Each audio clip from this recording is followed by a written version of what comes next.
ابو بکر عثمان مٹھا کی father of SSG special services group کی ان کی بیگم،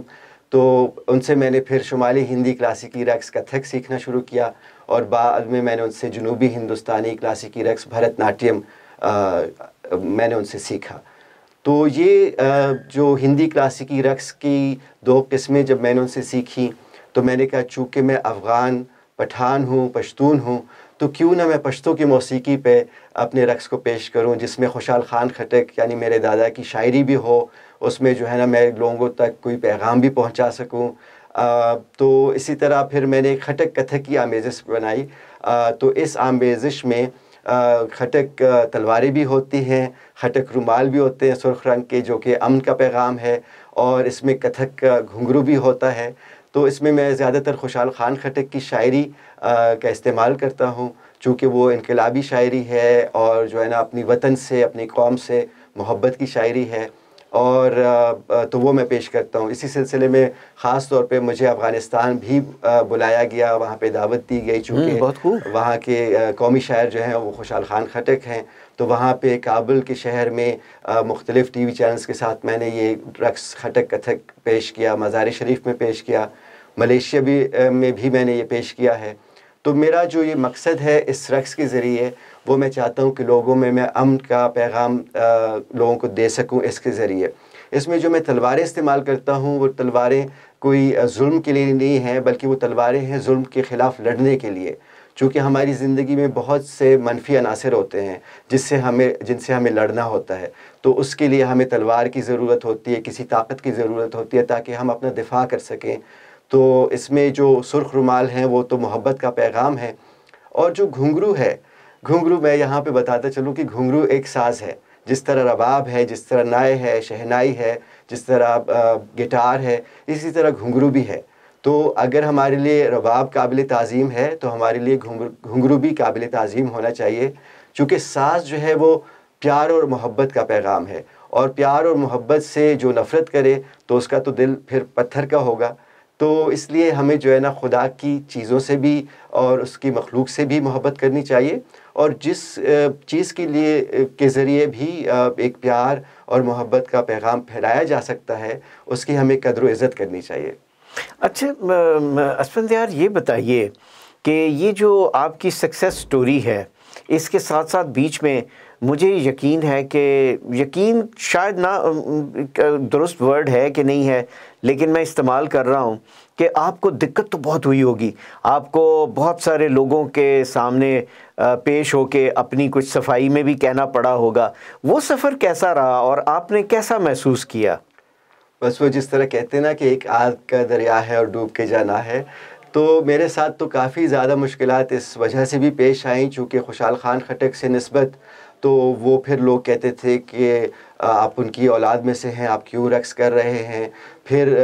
خانزادہ نوابزادہ ہونے کی نسبت کہ آپ کے آبا و اجداد ٹیری کے نواب رہ چکے ہیں، خٹک قبیلے کے سردار رہ چکے ہیں، تو آپ کیوں گھنگرو پہن کے ناچ رہے ہیں، اور آپ نے تو MBA کیا ہے کام سیٹ سے، اور آپ کا تو 15 سال سے زائد عرصے کا تجربہ ہے غیر سرکاری تنظیموں کے ساتھ، NGOs کے ساتھ، ہیومن رائٹس پہ، اور اس طرح کے کام آپ نے کیے ہیں ترقیاتی، جس میں آپ کی تنخواہ بھی کافی اچھی رہی ہے، تو آپ کو کیا ضرورت ہے ناچنے کی؟ تو مجھے ضرورت ناچنے کی اس لیے ہے کہ جس طرح خوشحال خان خٹک نے فرمایا ہے کہ جس کا میں اردو ترجمہ کر دیتا ہوں، پشتو میں ہے کہ شیخ دے منز رو جاکڑا زبڈا کے پیالے آخلاں ہر سڑائی پیدا دا پلخ پر کار لرا کنا۔ شیخ نماز اور روزہ رکھے اور میں بھرے ہوئے پیالے پیوں گا۔ خدا نے ہر انسان کو اپنے اپنے کام کے لیے بنایا ہے، ہر انسان کے پیدا ہونے کا ایک خاص مقصد ہوتا ہے، اور وہ اس مقصد کو جب پورا کرتا ہے تو اسی میں وہ خوبصورت لگتا ہے۔ تو میرے پیدا ہونے کا مقصد شاید رقص کرنا تھا، اور رقص کے ذریعے لوگوں کے دل موم کرنا تھا، تو میں نے اس کی باقاعدہ تربیت بھی حاصل کی، اور اس کو میں نے ایک اپنا جو ہے نا وہ ٹول بنایا ہے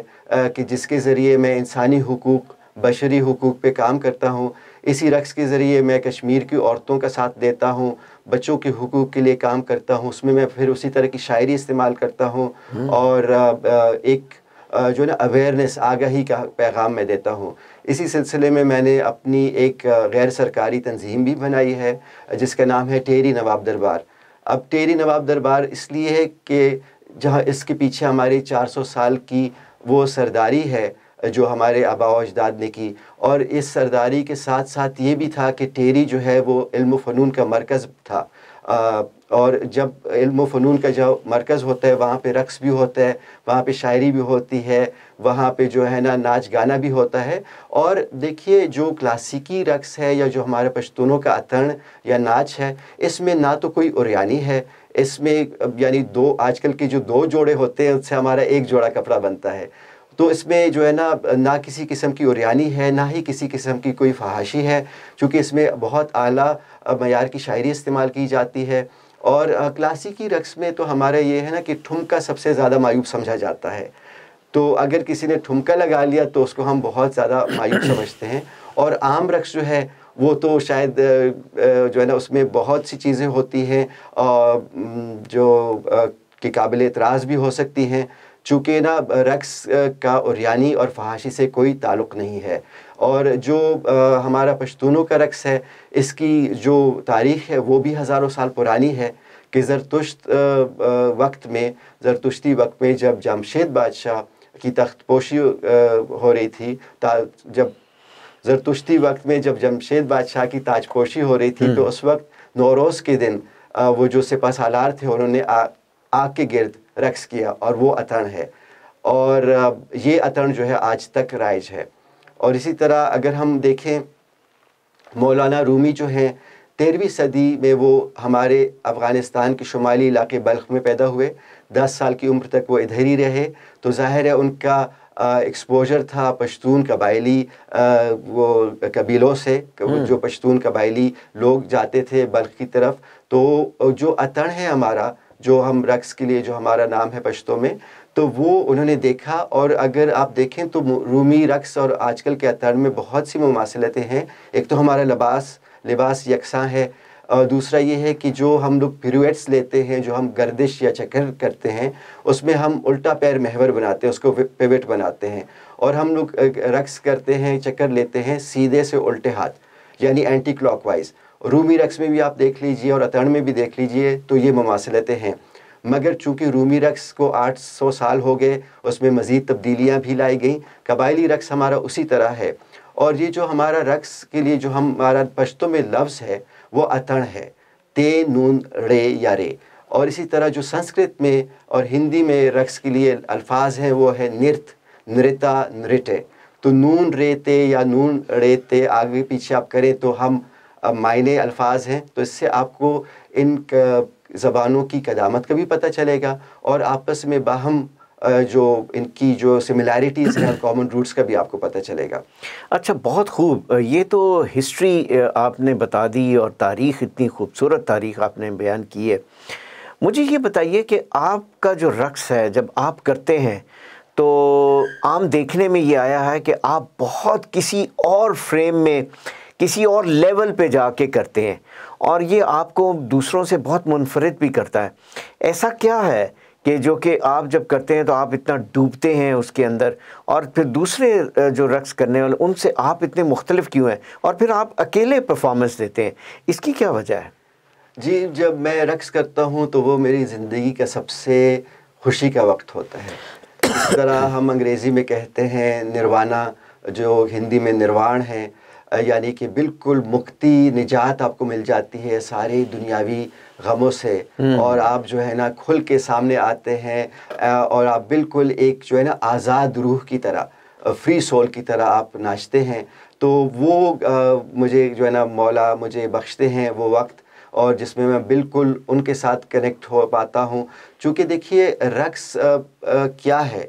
رقص عبادت کا دوسرا نام ہے. چونکہ دیکھیے عبادت میں بھی تو حرکت ہوتی ہے, مختلف پوسچرز ہوتے ہیں جس کے ذریعے ہم آواز کے ساتھ ہم لوگ وہ عبادت کرتے ہیں, خدا کی حمد و ثنا کرتے ہیں اور اس کا شکر ادا کرتے ہیں. تو رقص میں بھی ہمارے یہی ہے کہ ہم اس کے ذریعے دنیا میں جو بھی ہمیں چیزیں عنایت کی ہیں, خدا نے لباس ہے, ہمارا بدن ہے, مطلب مکمل ہیلتھ ہے, صحت ہے, اس کی ہم شکر گزاری کرتے ہیں, خوشی مناتے ہیں. اور خوشی کے ساتھ ساتھ ہم جو ہے نا اپنی اس سارے سما کو سیلیبریٹ کرتے ہیں. اور سیلیبریشن جب آپ کرتے ہیں تو آپ مزید آپ میں جو ہے نا وہ ایک سکون، ایک سیٹسفیکشن آتی ہے. تو یہ جو رقص ہے یہ مجھے ہمیشہ میرے لیے خوشی کا باعث ہی ہوتی ہے. اور میں جب رقص کرتا ہوں تو شاید میں نہیں رہتا، میں ایک اور ہی جہان میں چلا جاتا ہوں. اور وہی میرے لیے خمار بھی ہے، وہی میرے لیے نشہ بھی ہے، اور وہی میرے لیے سب کچھ ہے. اور خاص طور پہ اس کے بعد جب میں واپس اس دنیا میں آتا ہوں، اس منچ پہ آتا ہوں، لوگوں سے ملتا ہوں، تو ان کا جو پیار ہوتا ہے، جو مجھ سے بڑے بوڑھے پیار کرتے ہیں، بچے، عورتیں جو آتے ہیں اور جو ان کے چہروں پہ خوشی ہوتی ہے، جو ان کی خوشی دیکھ کے جو مجھے خوشی حاصل ہوتی ہے کہ اگر میں نے ایک لمحے کے لیے بھی کسی کا دل خوش کر لیا تو اس سے بڑی انسانیت یا اس سے بڑا کار خیر میرے خیال میں اور کوئی نہیں ہے میری نظر میں. اچھا، یہ خوشی کی بات آپ نے کی تو بہت خوب آپ نے کہا، اور اس کے مطابق آپ کام بھی کر رہے ہیں. یعنی کہ جو آپ نے این جی او بنایا ہے اس میں آپ جو کام کر رہے ہیں وہ ایک پیس کے لیے کام کر رہے ہیں، tranquility and peace across the globe آپ پہنچانا چاہتے ہیں، یہ پیغام پہنچانا چاہتے ہیں. ایک تو آپ وہ کام کر رہے ہیں، اس کے علاوہ بھی بہت سارے اور کام ہیں جو کہ ابھی آپ شاید اس وقت کر رہے ہوں گے. وہ کیا ہیں اور ان کی کچھ تفصیل آپ کے چاہنے والے جاننا چاہیں گے آپ سے؟ جی ضرور. تو یہ ٹیری نواب دربار کے منچ سے جو میں کام کر رہا ہوں، ایک تو میں رقص سکھا رہا ہوں، کتھک سکھا رہا ہوں لوگوں کو. اس کے علاوہ میں جو ہمارے پشتون لوک فوک رقص ہیں وہ بھی سکھا رہا ہوں، اور پاکستان کی دیگر جیسے بلوچی ہو گیا، سندھی ہو گیا، پنجابی، گلگتی، چترالی، یہ رقص بھی میں سکھاتا ہوں. اور تو جب کووڈ آیا تو کہتے ہیں کہ ہر مشکل میں ایک موقع ہوتا ہے. Every difficulty has an opportunity with it. تو پہلے میں گھر سے ہی سکھاتا تھا کلاسیکی رقص اور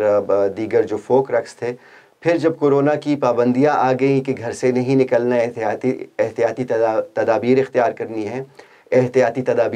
کرنی ہے، تو ہمارے پشتوں کے ایک بہت عظیم فنکار گلوکار ہمارے پشتوں کے بہت عظیم گلوکار ہارون باچا صاحب، جو کہ ثوابی سے جن کا تعلق ہے، آج کل جرمنی میں مقیم ہیں، انہوں نے کورونا کی آگاہی کے سلسلے میں ایک گانا پیش کیا. تو میں نے اسی پہ پھر کتھک کیا، اور اس کی جو ہے نا ساری ان کے الفاظ کی میں نے جو ہے نا اس کو میں لے آیا رقص کی زبان سے، میں نے اس کو پیش کیا. بہت خوب. تاکہ میں لوگوں کو بتا سکوں کہ گھر میں رہنا، احتیاط کرنا، ہاتھ دھونا، ماسک پہننا یہ کتنا ضروری ہے. اور اس کے ساتھ میں نے انگریزی سب ٹائٹلز بھی ڈالے تاکہ پٹھانوں میں، پشتونوں میں آگاہی پھیلا سکوں. چونکہ یہ ہے کہ رقص کے ذریعے جو آپ بات بتا سکتے ہیں، شاید تقریر کے ذریعے آپ وہ لوگوں کے دلوں تک نہ پہنچ سکیں، لیکن جب وہی بات موسیقی میں ہوتی ہے، رقص میں ہوتی ہے، تو آپ لوگوں کے دلوں تک پہنچ سکتے ہیں. تو اسی طرح ٹیری نواب دربار کے ذریعے میں انسانی حقوق پہ کام کر رہا ہوں. اس کے لیے میں نے مختلف جو ڈونر ایجنسیز ہیں ان کے فنڈ سے میں کام کرتا ہوں. جو ہمارے پشاور میں، کوئٹہ بلوچستان میں جو ہمارے فنکار ہیں، ان کے لیے میں کچھ جو ہے نا کرنے کی کوشش کرتا ہوں. اور جتنا بھی رقص کو میں آگے لا سکوں، پشتون رقص ہو یا ہمارا ہندی کلاسیکی رقص ہو، اس کو جتنا بھی میں آگے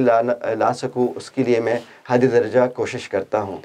اچھا اسفند یار، یہ بتائیے کہ یہ جو رقص ہے اس کے علاوہ باقی پاکستان کے اندر جو صوبے ہیں ان کا ہر کسی کا اپنا اپنا کچھ ایک خاص رقص ہے. جیسے پنجاب میں سمی ہے، وہ کسی نہ کسی تہوار کے ساتھ جو ہے وہ اس کا تعلق ہوتا ہے،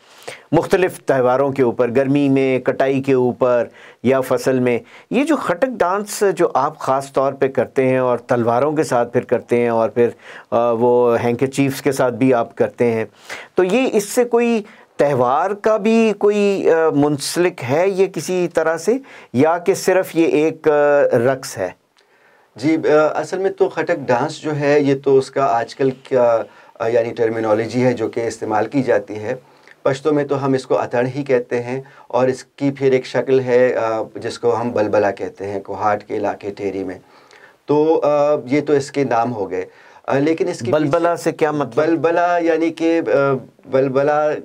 جو ایک اس میں مختلف قسم کے سٹیپس ہیں، 12 مختلف قسم کے جو آج کل رہ چکے ہیں، چونکہ ظاہر ہے شاید تاریخ میں اس سے بھی زیادہ ہوں، لیکن وقت کے ساتھ ساتھ رقص میں تبدیلی آتی ہے تھوڑی تھوڑی. تو بلبلا اس کا ایک سٹیپ ہے جس میں یہ ہوتا ہے کہ گاتے ہوئے آپ ناچتے ہیں. یہ آج کل رائج ہے، خاص طور پہ بلوچستان میں ابھی بھی آپ کو بہت دیکھنے کو، اور جنوبی اضلاع جتنے ہمارے خٹک اور وزیر مسعود قبائل ہیں ان میں آپ کو ملتا ہے کہ جس میں آپ گانا بھی گاتے ہیں اور ساتھ ساتھ ناچتے بھی ہیں، یعنی اتڑ بھی کر رہے ہوتے ہیں. تو وہ چونکہ زیادہ رائج ہے تو اس لیے اس کو بلبلا کہتے ہیں. اور اس کے آخر میں جو ہے نا پھر ساز مزید تیز ہو جاتا ہے اور اتڑ کی رفتار، اس کی لے مزید تیز ہو جاتی ہے. تو خٹک ڈانس جو تلواروں کے ساتھ اگر ہے تو یہ اس لیے کہ خٹک وہ قبیلہ ہے جو اپنے سارے ہمسائے قبیلوں کے ساتھ لڑ چکا ہے، بشمول آوان قبیلہ جو ہے جو کہ اٹک میں آباد ہے. تو یہ جب ان قبیلوں کے ساتھ لڑائیاں ہوتی تھیں تو اس کے لیے ظاہر لڑائی کے لیے مشق کی ضرورت ہوتی تھی، تو مشق کے لیے پھر تلواریں بھی چاہیے تھیں. تو بیٹل ایکسرسائز کے طور پہ خٹک ڈانس مزید جو ہے نا وہ ٹرانسفارم ہوا، اور وہ تلواریں آج بھی میں استعمال کرتا ہوں. پہلے وہ قبیلوں کے ساتھ لڑنے کے لیے استعمال ہوتی تھیں، لیکن میں نے ان کا استعمال جو ہے نا نفرت، ناانصافی اور جتنا بھی ظلم و ستم ہو رہا ہے معاشرے میں ان کے لیے یہ تلواریں استعمال کرتا ہوں، ان کے خلاف لڑنے کے لیے. بہت خوب. اچھا یہ بتائیے کہ ساؤتھ ایشیا کے اندر جیسے ہمارے قریبی اور بھی ممالک ہیں، خاص طور پہ میں ذکر کروں گا ترکی کا، اور ترکی میں بھی جو ایک خاص ان کا ایک رقص ہے وہ بھی اسی طرح سے ہے، ایسے ہی لباس میں ہے جس کو آپ زیب تن کر کے کرتے ہیں، اور وہ بھی اکیلے ہوتا ہے، وہ گروپ میں بھی ہوتا ہے، اکیلے بھی کرتے ہیں. اس سے اور اس کی مناسبت کیا ہے، اور اس کا اس کے ساتھ کوئی تعلق ہے، کوئی جڑتا ہے تعلق اس کا اس کے ساتھ؟ جی، اصل میں مولانا رومی جو ہیں جلال الدین بلخی صاحب، یہ 13ویں صدی میں افغانستان کے شمالی علاقے بلخ میں پیدا ہوئے. تو 10 سال تک یہ بلخ میں ہی رہے، لیکن جب یہاں پہ حملوں کا خدشہ ہوا تو یہ بطرف روم یعنی بطرف ترکی انہوں نے ہجرت کی، حاضر وقت جو ترکی ہے. تو 10 سال کی عمر تک تو یہ اپنے ہی علاقے افغانستان میں رہے. تو ظاہر ہے ان کا پھر واسطہ رہا پٹھان قبیلے، افغان پشتون قبیلوں کے ساتھ بھی، جو کہ ہمیشہ سے اتڑ کرتے چلے آ رہے تھے. تو اتڑ میں جو ہے نا ہمارا الٹا پیر جو ہے وہ محور ہوتا ہے، فلکرم کے طور پہ اس کو استعمال کیا جاتا ہے، اور ہم لوگ چکر جو لیتے ہیں وہ سیدھے ہاتھ سے الٹے ہاتھ کی طرف، یعنی اینٹی کلاک وائز ہمارے زیادہ چکر ہوتے ہیں. تو اسی طرح مولانا رومی کا جو درویشی صوفی رقص اگر آپ دیکھ لیں تو اس میں بھی الٹے پیر کو محور بنایا جاتا ہے، اور اس میں بھی جو چکر ہیں وہ اینٹی کلاک وائز ہیں، یعنی سیدھے سے الٹی کی طرف نا. تو اور لباس بھی تقریباً ملتا جلتا ہے، بڑی گھیر والی قمیص، اور یہ آج بھی ہم لوگ پہنتے ہیں جو ہمارا روایتی قبائلی جو لباس ہے پشتونوں کا، پٹھانوں کا. تو یہ دیکھیے مماثلتیں اگر آپ دیکھنا چاہیں تو صوفی رقص کے ساتھ بھی آپ کو مل رہی ہیں، رومی رقص کے ساتھ بھی، اور جو ہمارا اتڑ کا جو نام ہے اس کو آپ نرت یا نرتا یا نرٹے سے بھی جوڑ سکتے ہیں، جو کہ ہندی اور سنسکرت میں ہے. تو دیکھیے نا یہ ساری قومیں، ان کی جو وہ جڑ ہے یا پرانی زبانوں کی جو جڑ ہے وہ تو ایک ہے نا، چونکہ ہم سب انسان ہیں، سب جو ہے وہ کہیں نہ کہیں ہمارا ایک ناطہ، ایک سلسلہ ایک یعنی کامن پوائنٹ پہ تو آتا ہے. لیکن چونکہ ہم لوگ مختلف سمتوں میں گئے، مختلف جغرافیائی علاقوں سے ہمارا واسطہ پڑا، تو اس میں یعنی زبان بھی مختلف ہوتی گئی اور لباس بھی مختلف ہوتا گیا. لیکن میں اسی بات پہ تحقیق کر رہا ہوں کہ پشتو کا موازنہ سنسکرت کے ساتھ کیا جائے، پشتو کا موازنہ فارسی کے ساتھ کیا جائے، تاکہ جو ہے نا جو ہماری آپس کی نفرتیں ہیں اس میں ہم کمی لا سکیں. دیکھیے جب کم علمی ہوگی، جب آپ کو دوسرے کے بارے میں پتہ نہیں ہوگا تو پھر آپ نفرت کریں گے، لیکن جب آپ کو دوسرے کے بارے میں جتنا پتہ چلے گا آپ کو اتنا ہی معلوم ہوگا کہ کتنی چیزیں مشترک ہیں اور ہم لوگ کیوں نفرت کر رہے تھے. دیکھیے یہ زندگی تو محبت کے لیے بھی مختصر ہے، ہمارے پاس کچھ یعنی زیادہ وقت تو نہیں ہے اس دنیا میں، تو ہم کیوں اس کو نفرتوں میں ضائع کریں، ہم کیوں نہ محبت کریں،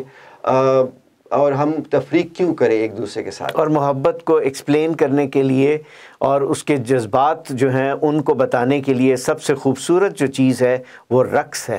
اور اسی لیے کہتے ہیں کہ پرندے بھی رقص کرتے ہیں. ہوا اور درخت جب چلتی ہے تو وہ جب ہوا سے درخت جو ہیں وہ ہلتے ہیں تو میرا خیال ہے کہ اسفندیار وہ بھی رقص کرتے ہیں. تو غرض ہے کہ ہر چیز جو ہے وہ رقص کرتی ہے اور اس سے وہ اظہار کرتی ہے، اپنی کچھ نہ کچھ پیغام دیتی ہے۔ اچھا مجھے یہ بتائیے کہ یہ جو خاص رقص ہے یہ تو آپ کرتے ہی ہیں پرفارمنگ آرٹس میں، کبھی زندگی میں ایسا بھی ہوا کہ آپ نے سوچا ہو کہ مجھے اور دوسری طرح کے جو ڈانسز ہیں وہ بھی سیکھنے چاہیے اور وہ بھی کرنے چاہیے کہ نہیں؟ جی بالکل، جیسے میں نے پہلے عرض کیا کہ رقص کا شوق تو مجھے تھا بچپن سے، لیکن شروع میں میں نے جو ہے نا جو بھی میرے پاس میسر فیسلٹیز تھیں اس کے ذریعے، جیسے VCR فلموں کے ذریعے میں سیکھتا تھا، پھر باقاعدہ میں نے اس کی تربیت حاصل کی ہندی کلاسیکی رقص کی۔ تو اس کے علاوہ جو ہے پومیگرینیٹ گارڈن ڈانس، جو کہ US میں بیسڈ ایک رقص کے لیے ایک منچ ہے، پلیٹ فارم ہے، وہاں پہ میں سکھاتا بھی ہوں اور سیکھتا بھی ہوں، چونکہ اس میں ہمارے مختلف جو وسط ایشیائی ممالک ہیں اور جو ایرانی فارسی جو کلتور یا ثقافت جہاں جہاں تک اس کا اثر و رسوخ ہے، وہاں کے اساتذہ ہیں جو کہ فارسی رقص سکھاتے ہیں، تو میں اس میں افغان پشتون رقص سکھاتا ہوں۔ تو اس میں مجھے موقع ملتا ہے کہ میں قزاق رقص بھی سیکھوں، میں جو ہے وہ ترکمن رقص بھی سیکھوں، اور یہ سارے فلیورز یا یہ سارے رقص آپ کو افغانستان میں بھی مل جاتے ہیں، لیکن یہ ہے کہ ان کے اپنے ملک والے جس طرح کرتے ہیں، چونکہ جغرافیائی طور پہ وہ پھر دور ہیں، تو ان کا اپنا مزہ ہے، افغانستان کی ایک اپنی انفرادی پہچان ہے۔ تو یہ دیکھیے سیکھنے کا عمل، چاہے وہ رقص میں ہو، چاہے علم میں ہو، چاہے وہ کسی بھی شعبے میں ہو،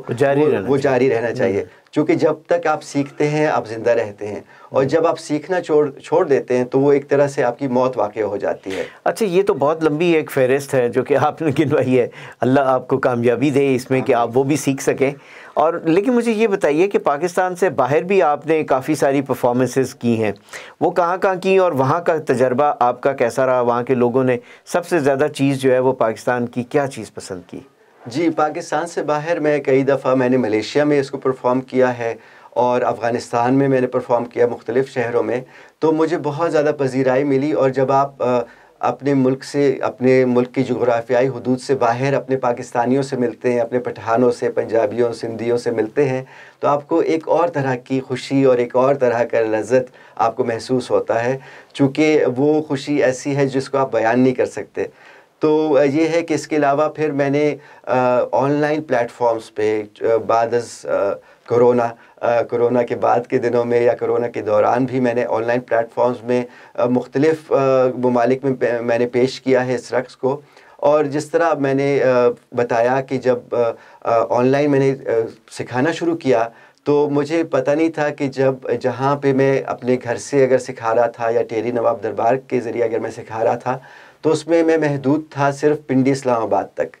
چونکہ میرے جتنے بھی شاگرد ہیں وہ پنڈی اسلام آباد کے سے ہی آ سکتے تھے۔ لیکن جب میں نے آن لائن سکھانا شروع کیا